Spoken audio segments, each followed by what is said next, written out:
Ma'am, सो आपके माध्यम से मैं एक मैसेज देना चाहती हूँ कि क्या होता है ना कि हम सब उसी सोर्स से कनेक्टेड हैं, पर जब यहाँ आते हैं तो इतनी उसके ऊपर लेयरिंग आ जाती है कि वो कनेक्शन डिस्टॉर्टेड हो जाता है।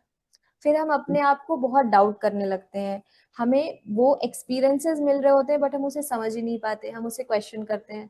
और फिर फियर, शेम, गिल्ट, ये ऐसी इमोशंस हैं जिनकी वाइब्रेशंस बहुत मतलब इनकी वेवलेंथ लंबी होती है, वाइब्रेशंस हैवी हो जाती है, तो ये हमें लो फील कराते हैं। ठीक है, self doubt and all that. इसके चलते जो एक्चुअल में हमें गाइडेंस मिल रही थी, हम उससे भी खुद को कट ऑफ कर लेते हैं। तो इट इज अ साइन। अगर आप इस पहले सेशन में अपनी उस टेम्पल को अंडरस्टैंड करने की कोशिश करें तो इट्स अ साइन कि it is connecting you back to that source जो आपके अंदर भीतर में था कि अगर मुझे ये मैसेजिंग मिल रही है, मुझे ये नहीं करना है। ऑलवेज से in previous videos also I have said कि always listen to your intuition. अगर इंट्यूटिवली नजेस आ रही हैं, आप भले उसको लॉजिकली एक्सप्लेन ना कर पा रहे हो उस एक मोमेंट पे, still just trust it, you will never regret it. और ऐसा नहीं होता कि ओ मैं सोच रही थी, जो आपने अभी बोला ना, see both of things go hand in hand. अगर आपकी जो थॉट्स है, ठीक है, they are electrical in nature. तो अब अगर आप थॉट से एक इलेक्ट्रिकल एनर्जी को क्रिएट कर रही हैं, जो कि जो मैनिफेस्टेशन वाले वीडियोस एवरी सैटरडे को डलते हैं चैनल पे, उसमें मैं ये एक्सप्लेन कर रही हूँ because a lot of people they are creating a life which they really don't want because they are doing it unconsciously, so they are creating that hell for themselves. So we have to understand कि जो हमारे thoughts हैं ये बहुत important role play करते हैं in creating our reality. We all are conscious, we all are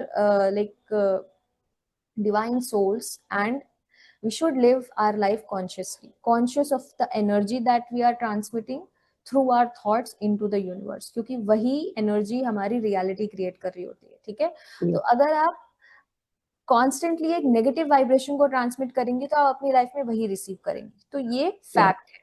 ठीक है, बट अगर आपको इंट्यूटिव नजेस आ रही है कि ये नहीं करना चाहिए, शायद कुछ गड़बड़ हो जाएगा, ठीक है, और फिर वो गड़बड़ हो जाती है, तो दैट इज अ लेसन कि नेक्स्ट टाइम जब मुझे ये गाइडेंस आएगी कि ये नहीं करना चाहिए, तो मैं नहीं करूंगी। फिर चाहे मुझे कितने ही लोगों के सामने लड़ना क्यों ना पड़े, बट मैं नहीं करूंगी। ठीक है, this is a lesson that you should take, not कि अपने आप को आप गिल्टी फील कराने लगे कि यार मैंने सोचा था इसलिए ऐसा हो गया। No, that is a wrong, completely wrong way of going, है ना, लर्निंग थ्रू दिस एक्सपीरियंस। ठीक है, दिस इज ट्रू कि अगर हम कॉन्स्टेंटली नेगेटिव सोच रहे हैं तो लाइफ में नेगेटिविटी होगी, बिकॉज हम वही ट्रांसमिट कर रहे हैं तो हम वही रिसीव करेंगे।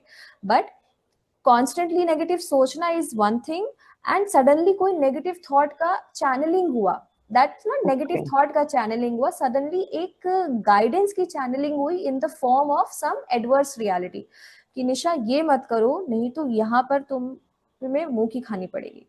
जी जी।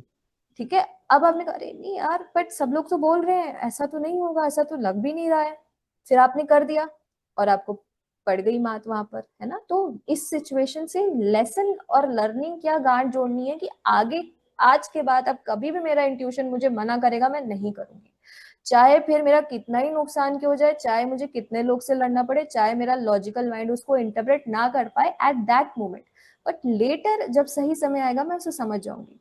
हर चीज का एक वक्त होता है, इंटरप्रेट हमें करना पड़ता है।